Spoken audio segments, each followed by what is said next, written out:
I'm Bob, I'm an alcoholic. Hey, Bob.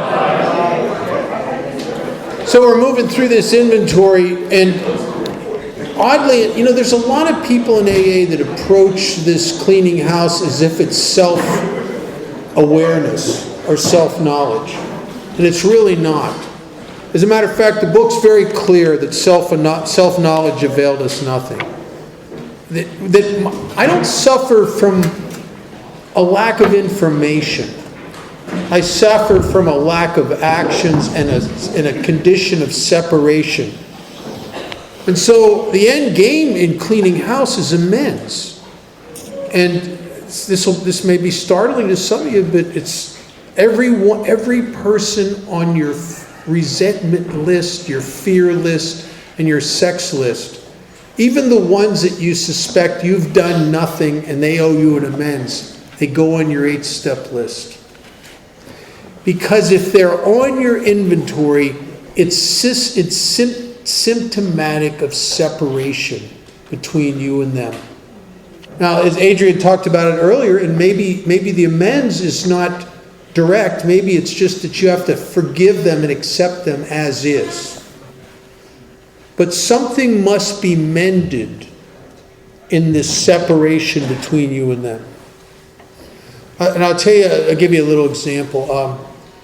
When I was, thank God that I'd done a lot of work, and I'd sponsored a ton of guys my first 10 years of sobriety, listened to a lot of fifth steps. The story I'm about to tell you would have turned out really badly, and I would be dead.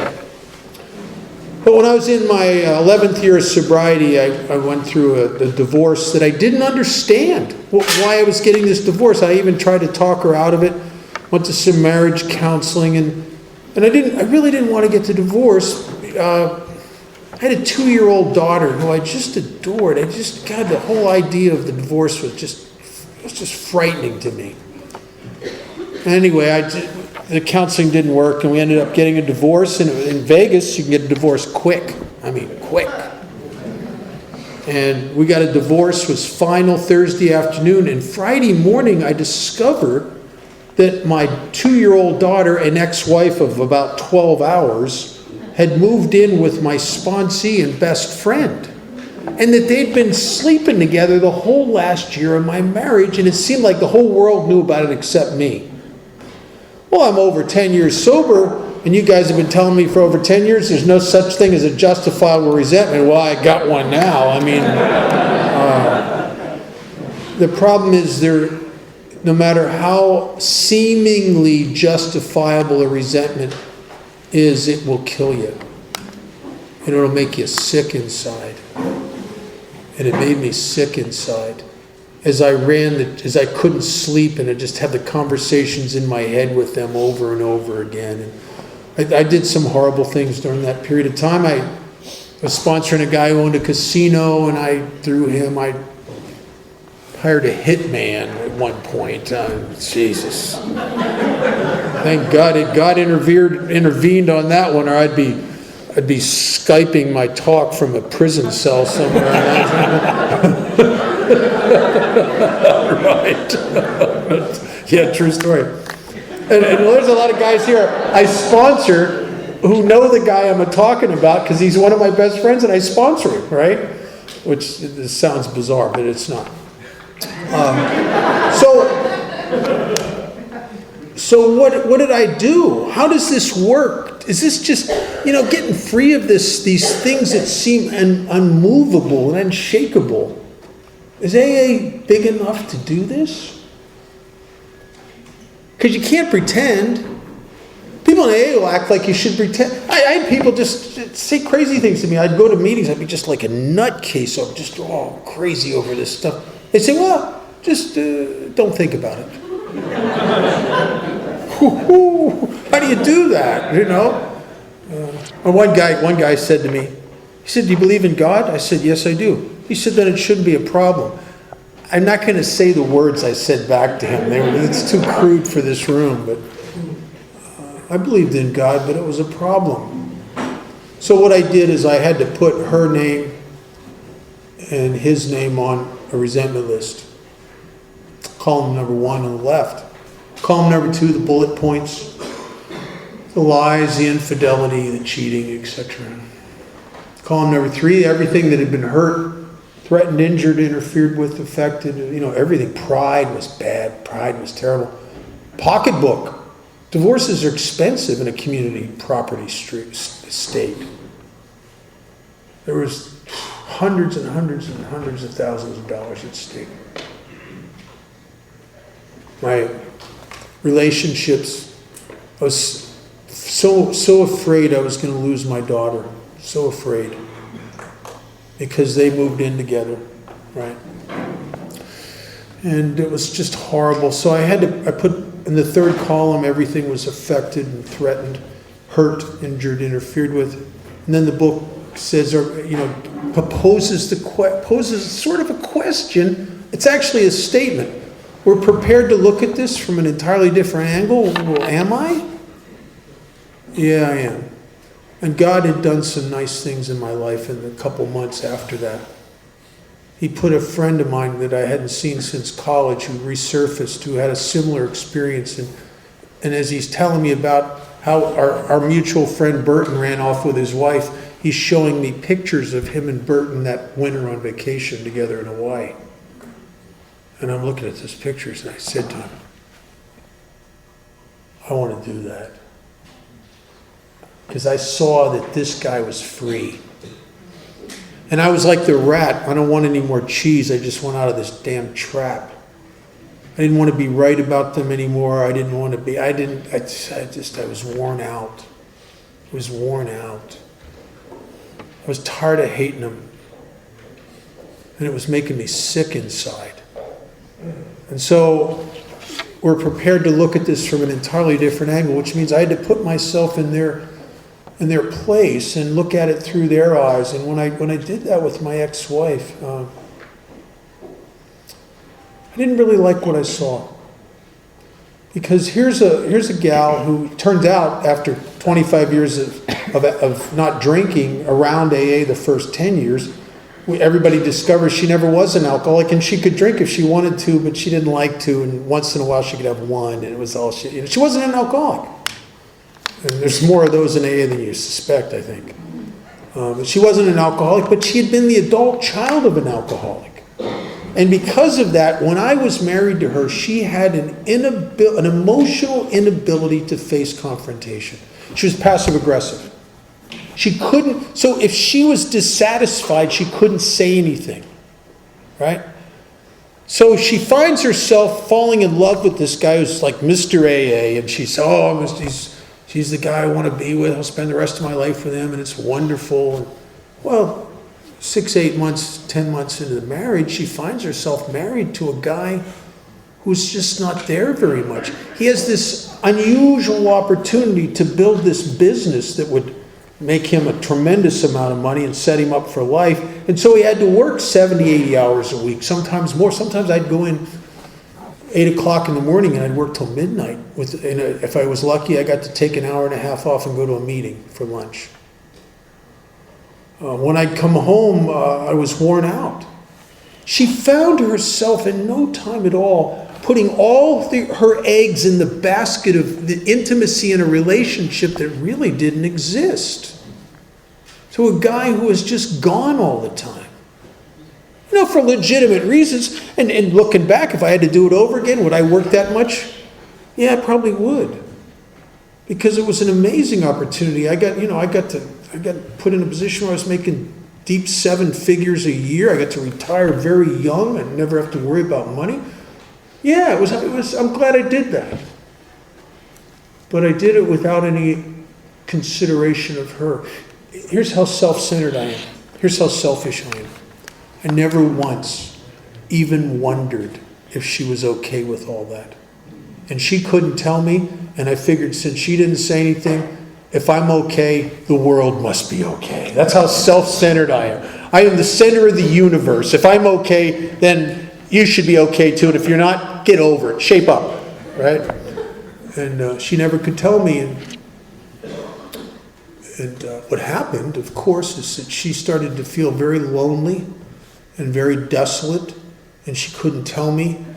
And we hadn't had any intimacy for a while because I'm gone all the time. I'm worn out. I'm working so hard. And my best friend was there all the time. And what happened is what has happened for thousands of years, right?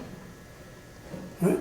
And when I was able to get that and put myself in her place, and as the book says, see how the person who harmed you is perhaps like you, I thought to myself, my God, if I put all my eggs in one basket of a relationship and had no sponsees, no business, see, my holes were all filled. I had sponsored 30 guys. They were calling me all the time at work. I'm getting other-centered. I got God. I got the steps. I got this business. It's exciting. It's a lot of work, but it's exciting. My life's great. Hers? No, not so much. I started to understand the loneliness and the desolation that she lived in. And when I really got it, I understood exactly what had happened. Of course she opened that door with him. Of course she did. Because I got it, and I thought to myself, my God, I don't know how she waited as long as she did. Could I see how I would have done the same thing, or do I still need to feel smugly superior? I never do that. All that ego crap. And I started to get honest enough with myself and say, I could see how maybe I could have done that too if I really had everything going on in me that was going on in her. And then I saw it a little further. I saw what she reaped from those actions, because it would be the same thing I reaped if I would have cheated on her, right? And I started to really feel bad about I was so selfish and self-centered, I just wasn't paying attention. The day we got married, the day before we got married, if I would have gone into a boardroom and I would have brought in that room the greatest minds in the country, from the greatest universities in sociology and psychology, and I would have given them psychometric dossiers on her, where she took the PF-16, the MMPI, and she really, until they had complete understanding of her psyche. And I said to them, listen, this is a pretty principled, loyal gal. I need you brilliant men to give me a game plan that I could initiate over the next 2 years that would make her cheat on me. Can you give me something? They couldn't have come up with anything more effective than what I did. And yet, I don't even know I'm doing it, because I'm asleep in my own life. The word ignorance comes from the word ignore. Right? I'm so busy staring at my stuff, I don't see this. It's like I create these blind spots in my life. And it's not out of malice.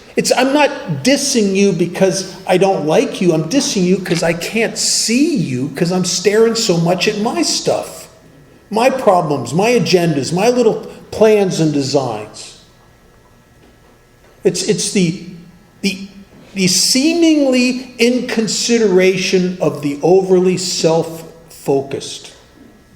Right? And I got it. Did the same thing for him. And he was actually easier, because he's a guy, and guys at times can be dogs. I mean, we don't mean to be, Jesus, but we are sometimes. If a guy learns anything in a spiritual way of life, he learns to protect himself from himself. If you don't want a haircut, don't hang out in the barber shop, for God's sakes. And he hung out at the barber shop all the time, right? Of course. Eventually got some trim. I mean, of course.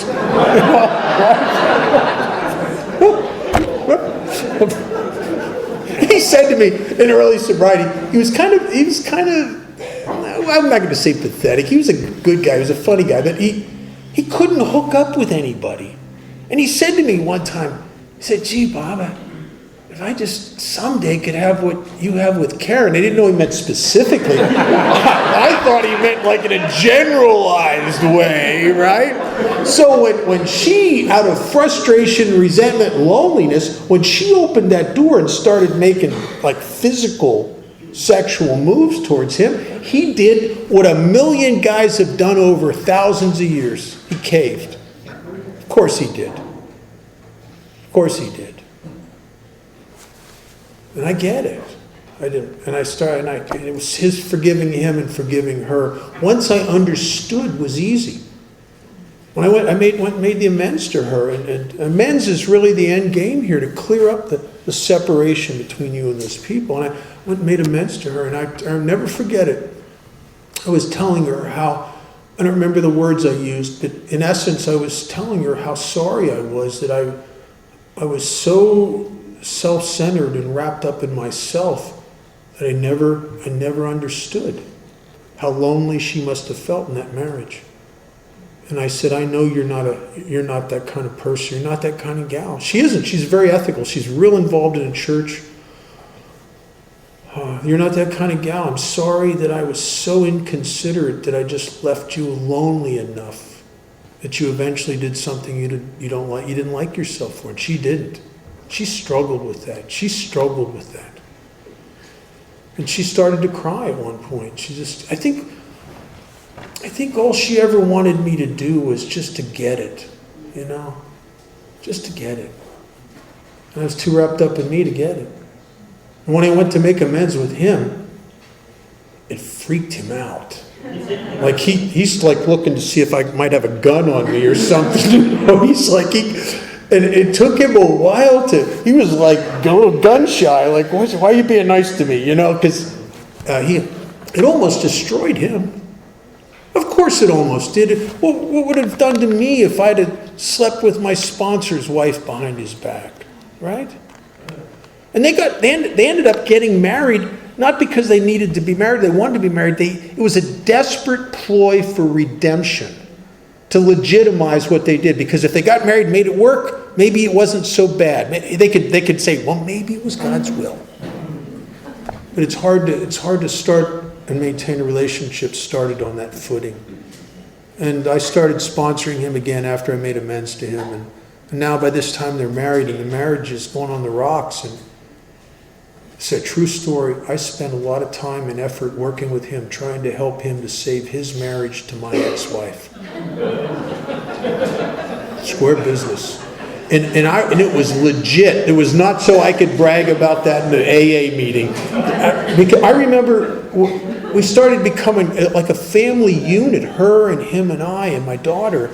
And we'd go to these ball games where my daughter was playing softball and volleyball. She played a lot of different sports. And we'd go and we'd be sitting together as a family in the audience cheering my daughter on like a bunch of crazy people, like, just crazy, all just enthusiastic, like almost like Eagles fans. Except we didn't punch anybody.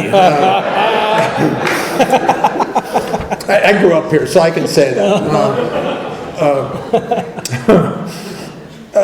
And I remember driving home one time from a game, and I was talking to God, and I was free of the resentment. I was talking to God, and I was saying, God, thank you that He's in our life. He's in her life. That if you gave me an opportunity to pick a stepdad for her from anybody on the planet, I'd pick him. Because he was good to her. He's still good to her. Now, their marriage didn't last. He's divorced. He's been married a couple times since then. And he's moved on, but he still goes over and fixes stuff. My daughter, when she was 21, she bought her own house. She's almost too mentally well to be a child of mine, I'll tell you. She's a wonderful gal. She really is. She's said things and done things that made me want to ask her to sponsor me. I mean, she's just amazing. And I got free of it. There were people in AA that years after we're all friends again and really close, they still hate them for what they did to me. And they don't understand why I've forgiven them. Because if you love someone, and this might be true for some of you with your mothers and fathers and siblings, if you love someone, once the resentment is really and truly put to rest, the restoration of love follows almost automatically. Because you loved them before they did column number 2. Once there's no more column number 2, why wouldn't you love them again? Right? And I'll see him. Him and I are doing a big book workshop together Tuesday nights. And he'll be up at my house Tuesday. And I'll see him at my other home group meeting Monday night. We just came back, him and I and another couple guys I sponsored. We went to the Middle East, to the Kingdom of Bahrain, and we had the best of times. We'd never stopped laughing the whole time we were there. Because we're free.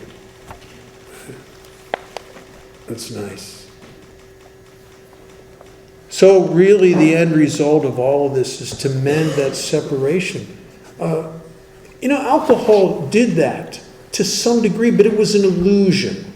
Do you remember the experience of just walking into a bar, you're just uptight, and you've got little cases built against about 4 or 5 people that are just idiots, and you're running those vengeance scenarios through your head where you do and say things that break them and bring them to their knees. I love those kind of thoughts. I just sit in my head and think about that and feel powerful. And I'd walk into a bar and just all day I've been grinding away in my head about these stupid people.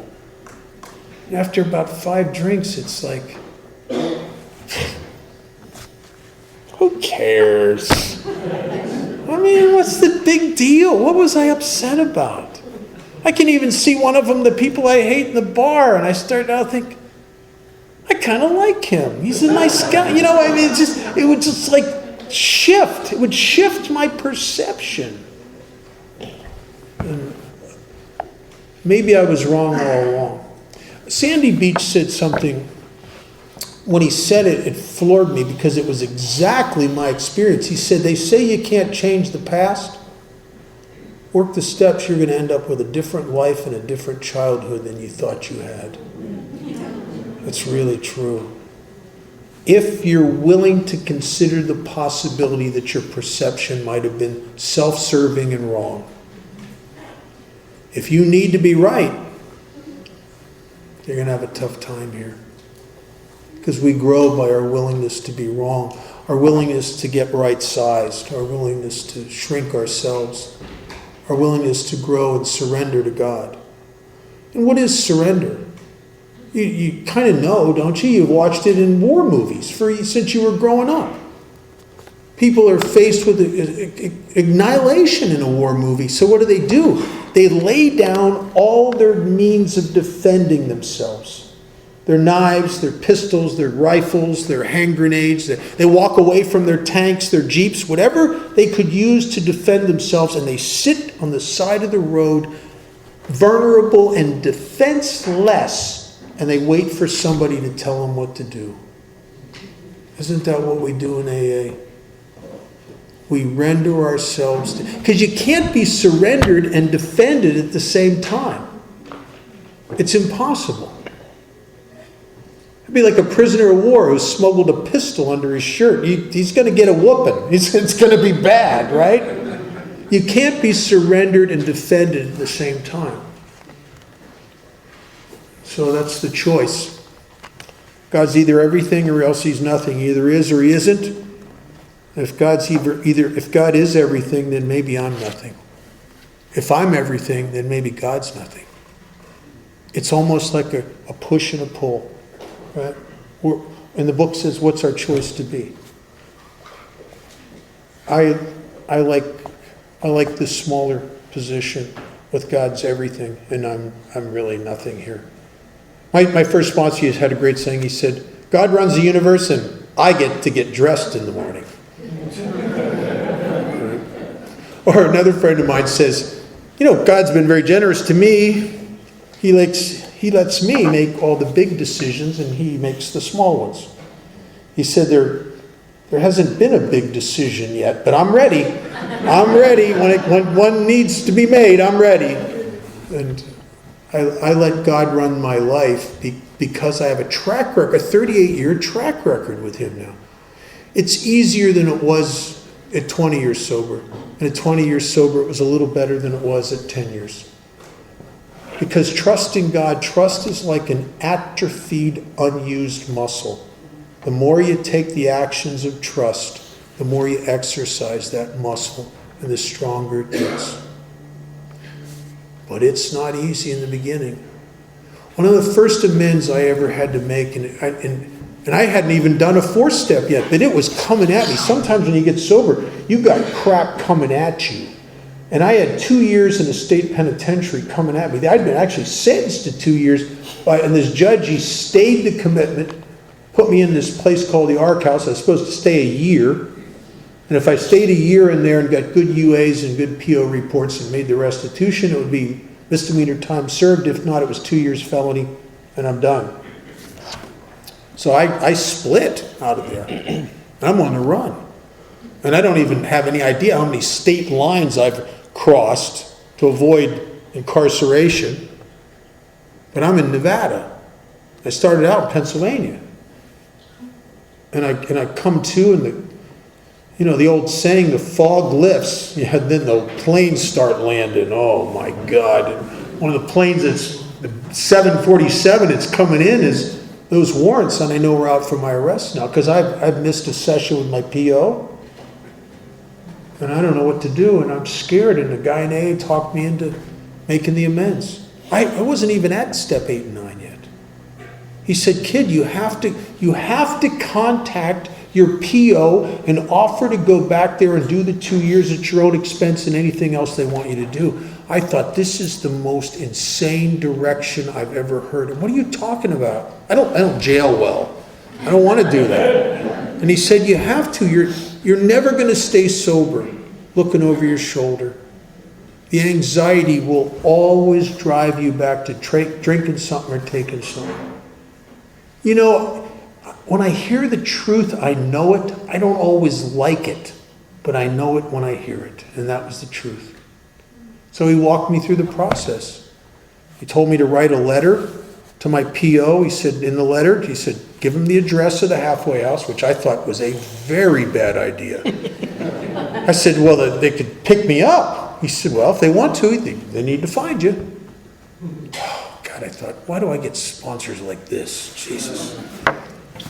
I wrote the letter, showed it to him. He said in the letter, give him 10 days. Okay. Said everything he told me to say, basically, and took the letter to the mailbox and dropped it in the mailbox. And it was such a knee-jerk reaction. I immediately am trying to shove my arm in there to get the letter back, right? It was like, the minute I dropped it, I panicked. And it was like, I had a tough 10 days.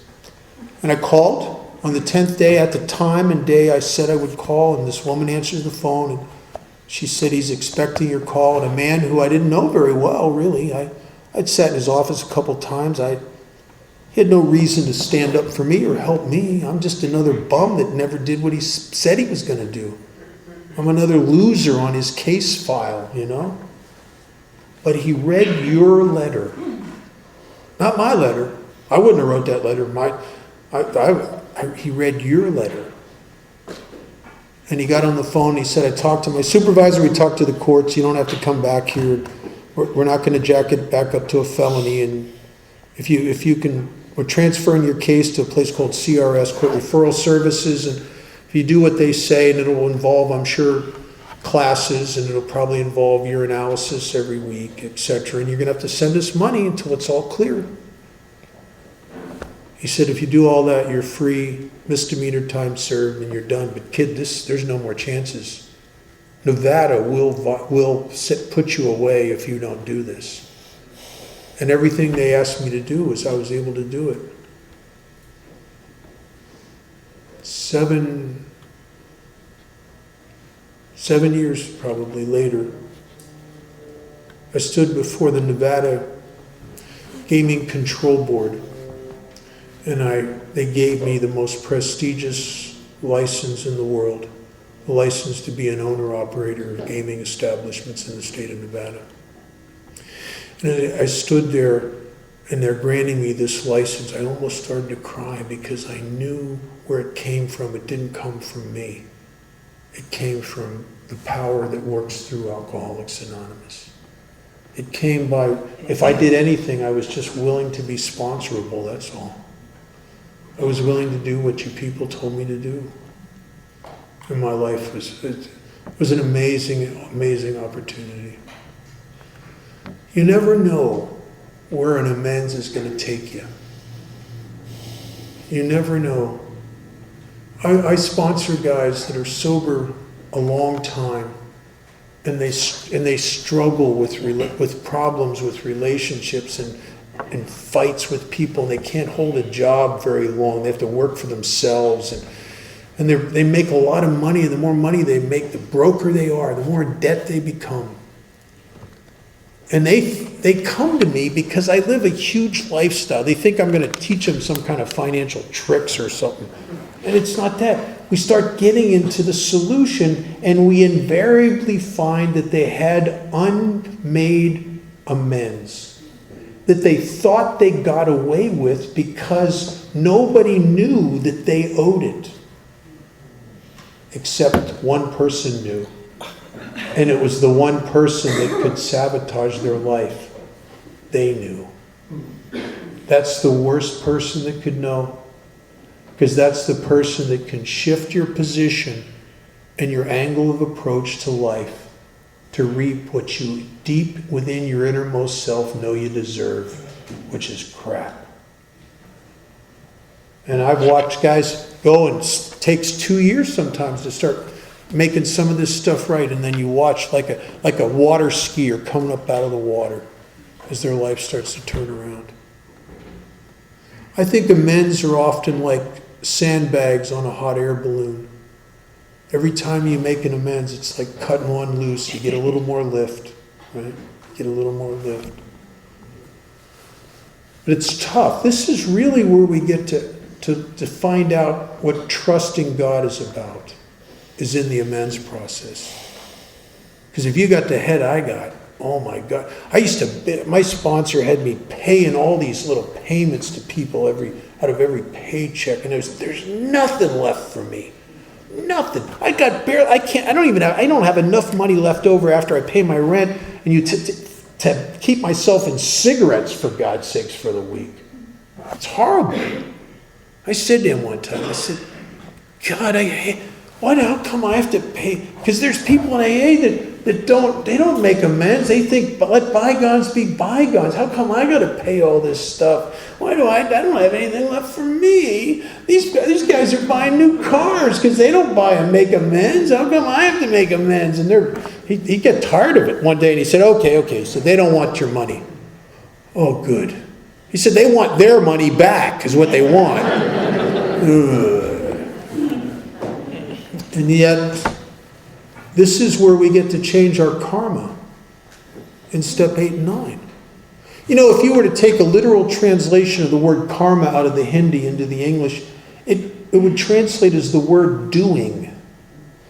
When something is your karma, it's unconsciously your doing. That means you hurt some people over here and you have a whole lot of bad luck over here. And you think, no, I'm not doing this. I'm not sabotaging myself. You can't see it. But it is your doing. And you know how you know that? When you make it right, you stop your life, your bad luck shifts. Right? It's your doing. And so I make this stuff right so that I can be a receiver of God's grace. You know, I really believe this with everything in me, that my Father loves me and wants me to have it all. He wants me to have it. He wants me to be happy, joyous, and free. He would like me to have everything that my heart desires, providing that I doesn't hurt others or myself in receiving it. The problem is, I've got a broken receiver. I got too much guilt, and I'm haunted by too much stuff out of my past. I have a compromised receiver. And Alcoholics Anonymous is designed to repair the receiver so I can receive basically my inheritance as a child of God. God's idea of Bob's life is spectacular. Bob's idea of Bob's life, not so much. God's idea of Bob's life is wonderful. I'll take his. And isn't that what we do in step 10 and 11? It's aligning our will with God's. The book says, both books say it's the proper use of the will. To align my will with God's. And what is God's will for me? It doesn't take a rocket scientist to read this book. It's to claim my primary number one purpose. And it's not me. Most of us come in here, our primary purpose is ourselves and our gratification and our feelings and our relief. I'm given a new primary purpose, and that primary purpose is to use everything about me, even my failures, even my defects, in order to fulfill this purpose of helping someone just like me, another alcoholic. I can't even describe the rightness that occurs in my life when I'm doing what I've been divinely crafted by God to do. It's like an aligning up of the planets. It's like there's a perfection in it. And I'm doing exactly.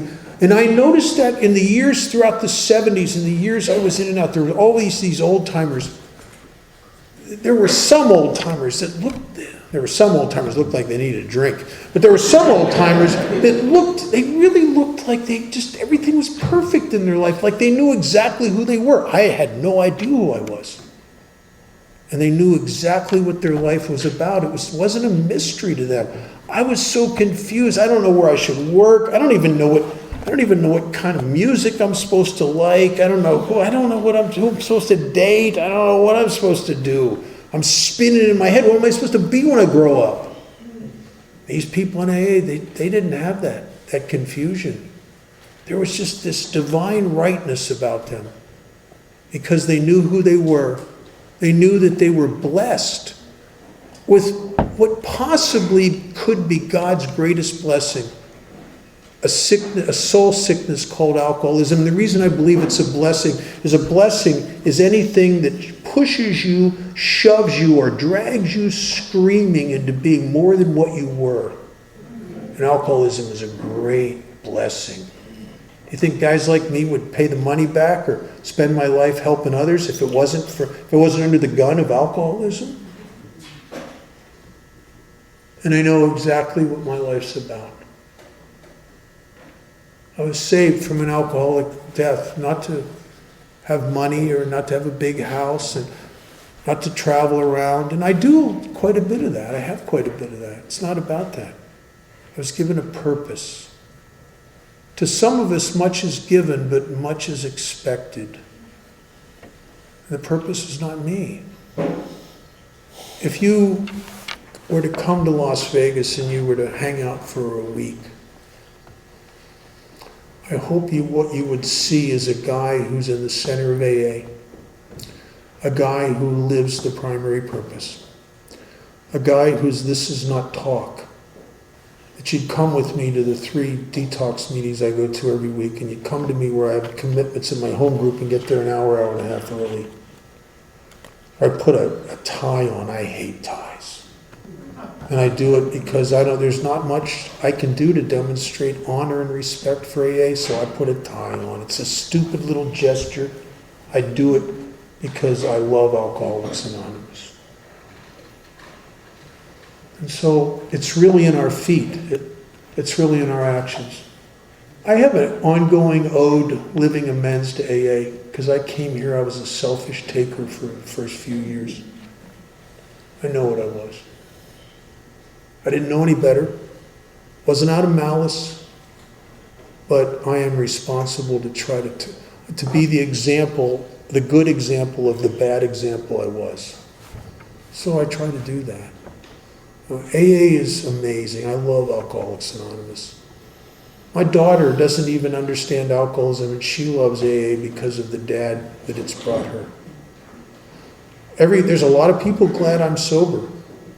I'm sure they don't realize it, that the police should be very glad I'm sober. My mother and father loved AA because they saw what you did with me. They died being grateful.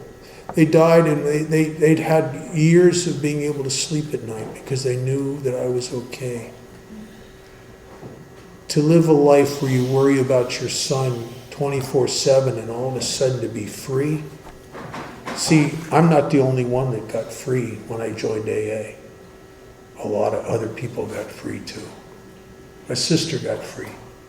My mother and father got free. It never was just about me. I've got guys I sponsor that I've helped get free. That's the highlight of my life, is watching guys. And I like, the more pathetic they are, the better I like them. My home group, we fight over the real sick ones, you know, because we get to watch the transformation. Thanks, Bob. My name's Adrian. I'm an alcoholic. Adrian.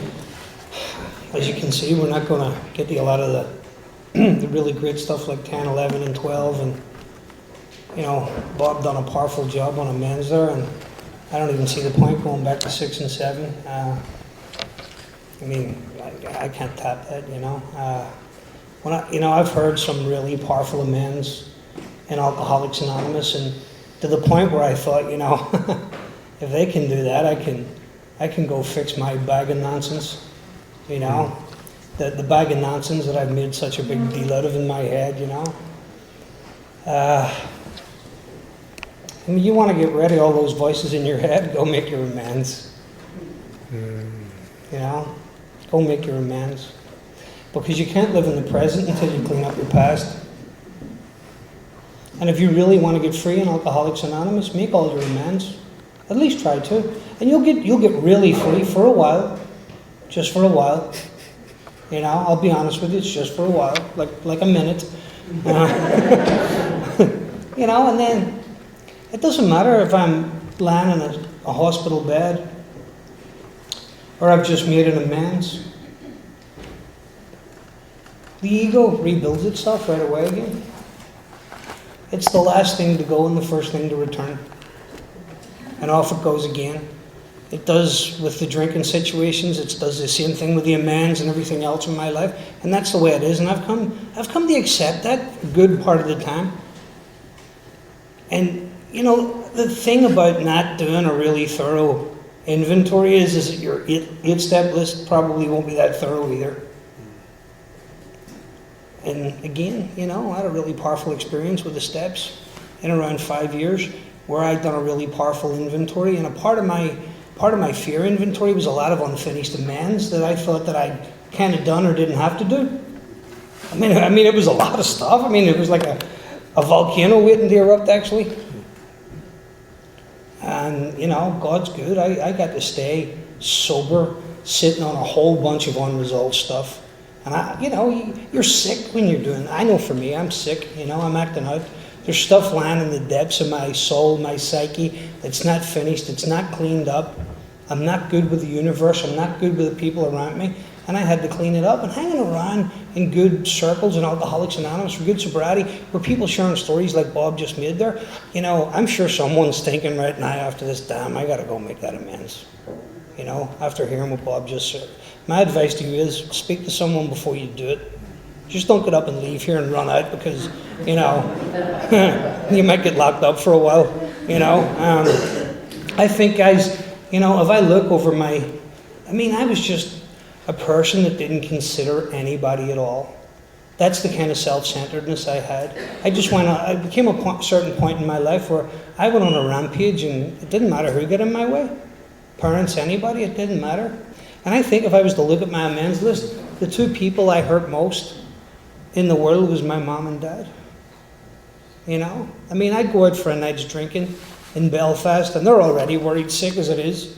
And I don't come back for sometimes a couple of weeks. You know, and I'm living in their house, and that's not right. It's not right when you live in a society where you watch the news every day and there's someone else dead. There's a body been found. That's all you hear, a body been found, a body been found, a body been found. I never even stopped to think for 1 minute in my so-called party and what my mom and dad were thinking of when I was out there doing that.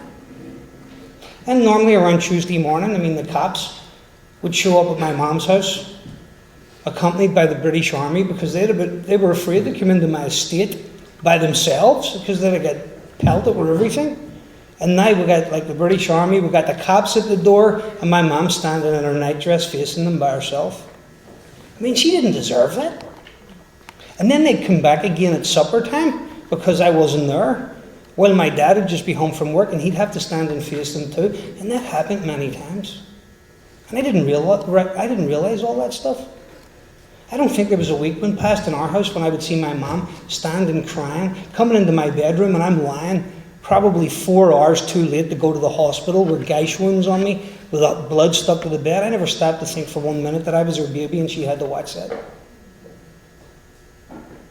You know, one of the dirtiest, most selfish things I ever done was to my dad. I think there's many things that bring us here, but I think a look that I seen on his face one day was what pushed me over the edge to come to Alcoholics Anonymous and find help. And he stood in front of me and he cried when I was walking out of his house again.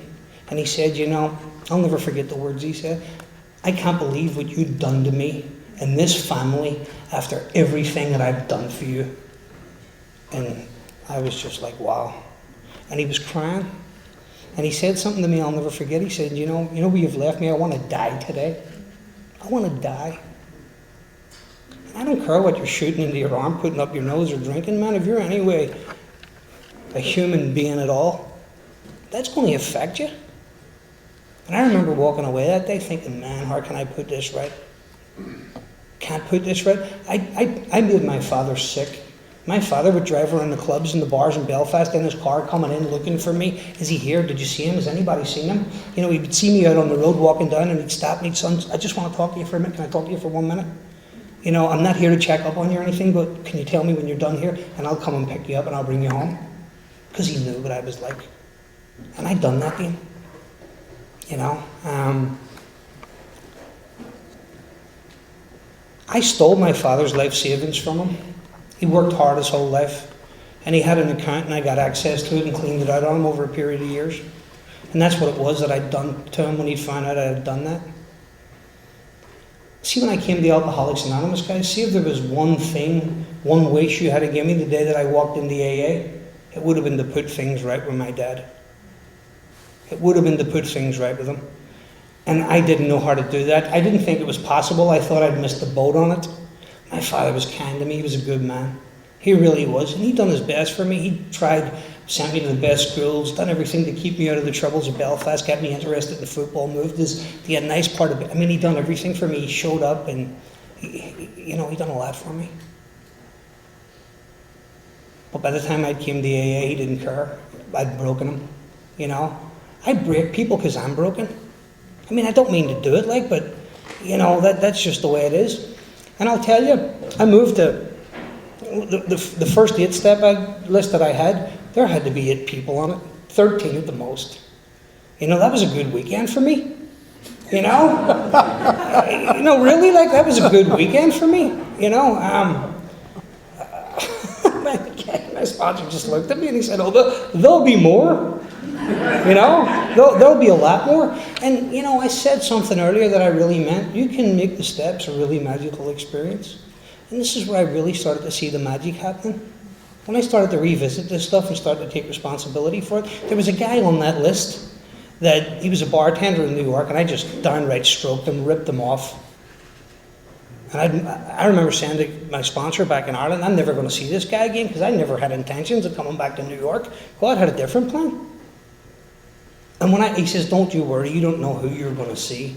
Let's just start here and let's start taking these off and let's start doing them. And see, when I came back to New York, I'd lived in New York and I'd hit a real bad bottom through my alcoholism. Returned back to Belfast the way I always returned there, were 2 bags of dirty laundry for my mum to wash and not $1 in my pocket.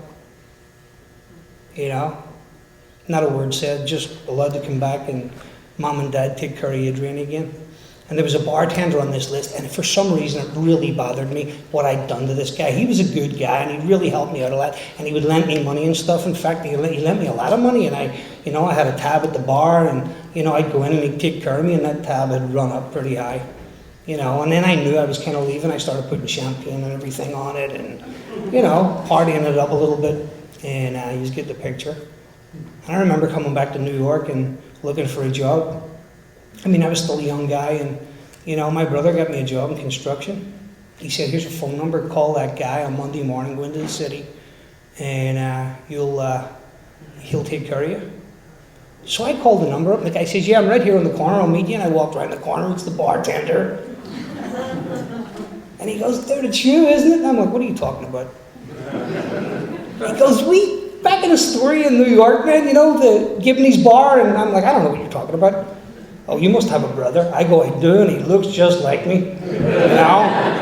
And then I realized what I was doing.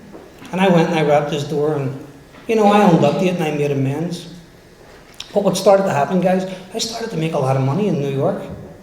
Started to do well in my life as a result of Alcoholics Anonymous. And I started to see that I started to accumulate money in my union funds and stuff. And I started to realize that, you know what, this money's not even mine. I mean, I owed the government for embezzlement and fraud. Oh my God, I mean, thousands. Thousands. I owed my dad thousands. I mean, everybody I owed, it was thousands, you know? And I knew that I had to fly back to the eye of the storm where I started to cause all the damage back in Belfast. And I used to go back there with pockets full of cash that I made through working. First time in my life, I made through working. An honest job where I knew that I was actually making this money in an honest way. Started to do taxes and stuff for the first time in my life. And it's amazing. See when it's time to go back to people, to clean stuff up, you kind of know where to go.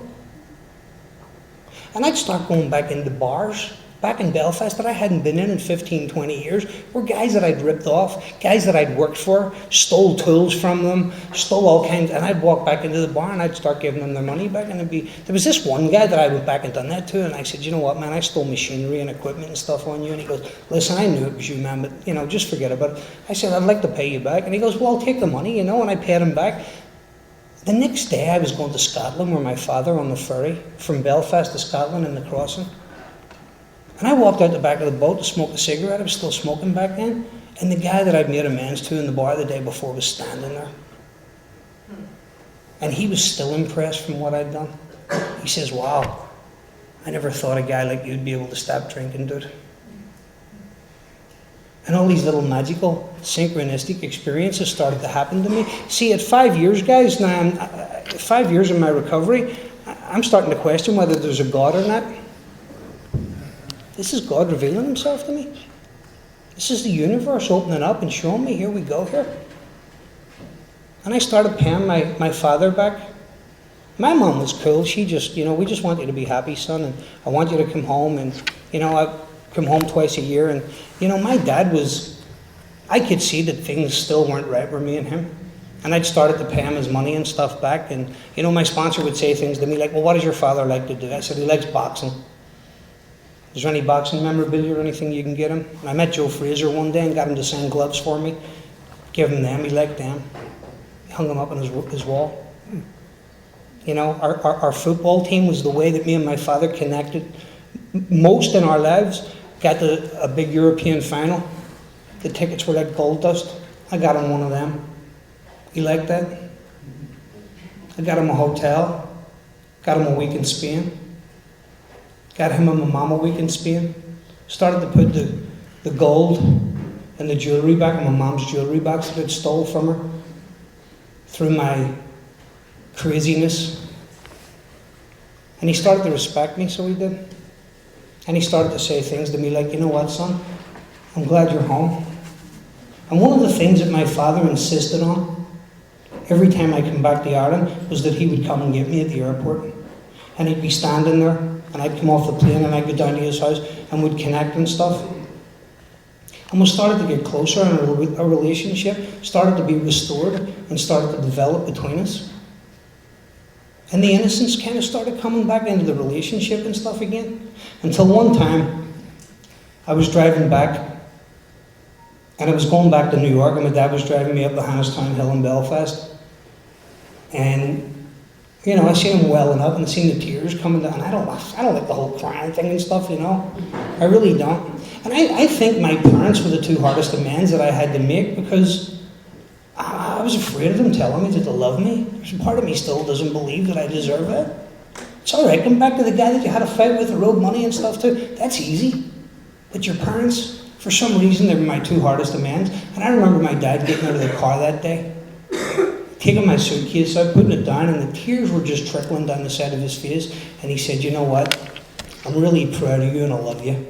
And he kissed me right in the face, so he did. And I'll tell you what, guys, I got on that plane that day. Come back to New York, I knew that my 9-step amends was made with my dad. The power of the 9-step is unbelievable. And the timing is always perfect. It's always perfect. One of the closest people to me in my whole life was my grandmother. She lived with me my whole life. Her husband had died really young. Me and my granny were through thick and thin together. I mean, you couldn't have had a better granny. I'd be out in the street fighting and stuff, and she'd be out punching people and stuff. I mean, that's the kind of granny she was, you know. She was giving all the other kids candy. I'm sitting smoking cigarettes and stuff with her. She's giving me little glasses of gin and stuff, you know. I mean, I used to love her. I mean, she was an amazing woman. We'd watch the boxing and stuff together, and the football and stuff, and me and her were really close. I was the youngest grandkid. We were really close. And I'd done to her what I'd done to everybody else. I stole from her. I stole from everybody. Damn, I wouldn't have stole so much if I knew I was going to have to make amends. You know? And I got a phone call. I'm going to wrap it up on this because I think Ron's giving me signals over there. No? Okay. All right, I'll take another hour. You know?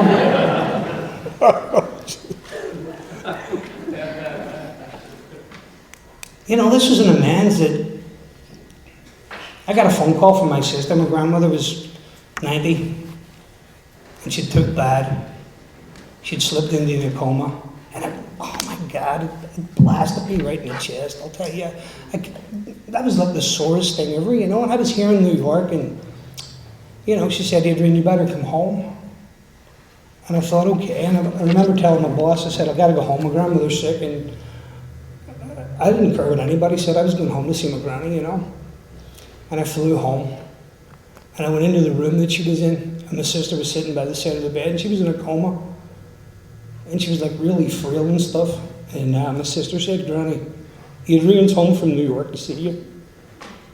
And her whole face lit up, and she smiled. In a coma, from a coma. You know, my sister, like, she left the room and left me with my granny, and I had an amends to make there, you know, and I held her hand. And I told her that I loved her, and I was really sorry for the things that I'd done on her, for stealing all her medicine and pills on her, and taking them and lying down to die in my bedroom when I tried to take my own life. She found me, so she did the next morning, all blue and white,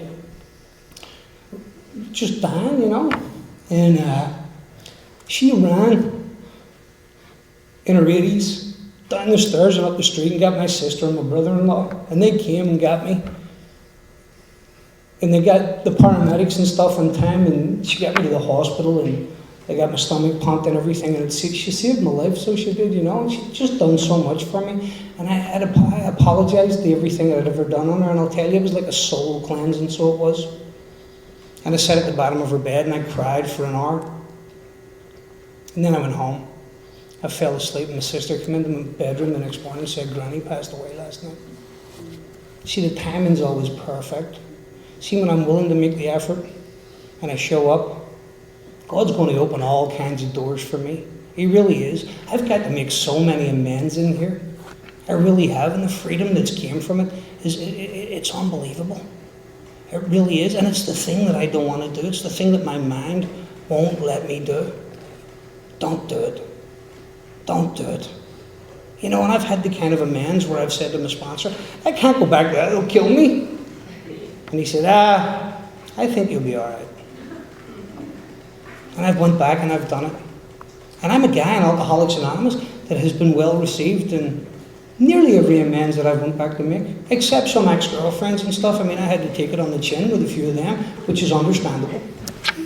You know, and I can take it. The book talks about that I'm big enough and I'm man enough to take that.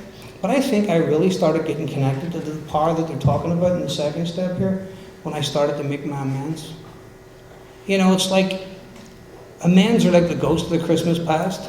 It's like the body that just keep coming up to the surface until you do something about it. It's not going to go away. It's just not going to go away. I got to clean it up. There's universal laws. You know, even if people don't see me, I had a bunch of amends that people didn't see me. Burglaries, breaking into people's cars, stealing car stereos, wedding rings out of people's houses. That's a big one right there. Because no one's seen me. Doesn't mean to say, someone might have got the blame for doing that. Someone may have been blamed. And me going back there may just change the whole dynamic of a family. Thank God I've had great sponsorship in here of people that, they didn't really care what I thought, they just gave me direction and told me to go do it, take it or leave it. And I went and done it, And I've got through my list. So I think that's all I got. Thanks for letting me share. You want to take us up, Bob?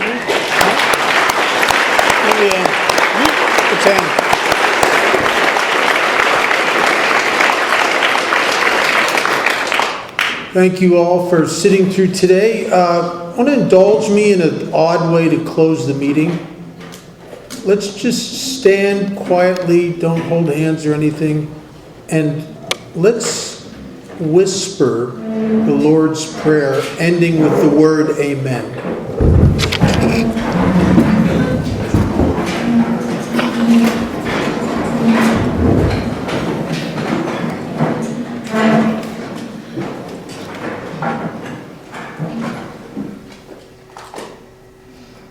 Our Father, who art in heaven, hallowed be thy name.